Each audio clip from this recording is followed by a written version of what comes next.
A ver, abuela, que plantas medicinais tes na casa aquí? Pois mira, teño a ruda, a salvia, a lavanda, a malva, o hinojo, o tomillo e o romeu. Empezamos por esta, que é a ruda.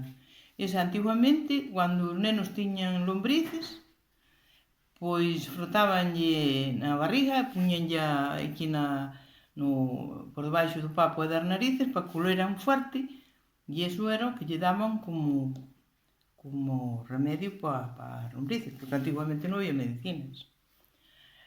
E esta é a lavanda. A lavanda utilízase moito como xabós, como... a ver... non che sei dicir máis. Sei que se fai moito en xabós e cremas e deso. Vale. E esta é a malva, que é para as feridas, é como un antiinflamatorio. Cando unha persona se facía unha ferida, pois tamén se fervía a malva e se tomaba e se lavaba a ferida como se lle puñía a malva na ferida e facía como un esparatrapo, igual. Vale. Esta é a xarxa ou a salvia, como lle queiras chamar. Esta tamén é como un antiinflamatorio. Esa utilízase como infusión, pois utilízase bastante como antiinflamatorio. Incluso para as mulleres na menopausia, ou cando están coa regla, vale? Agora tes aquí o tomillo, que esta máis ben debe ser como aromática e tamén se lle bota as comidas e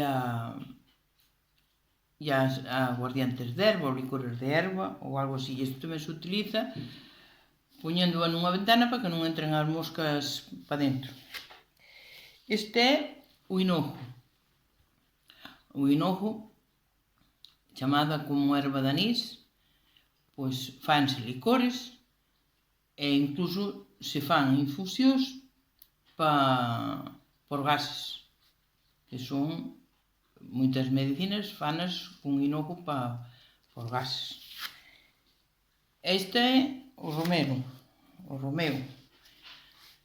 Esta utilízase como erva aromática para a comida, pero tamén se utiliza como, non sei se é, creo que é antiinflamatorio, porque isto antiguamente utilizábase por dolor de muelas. Fervíana con viño e puñíana nas muelas e era como utilizaban.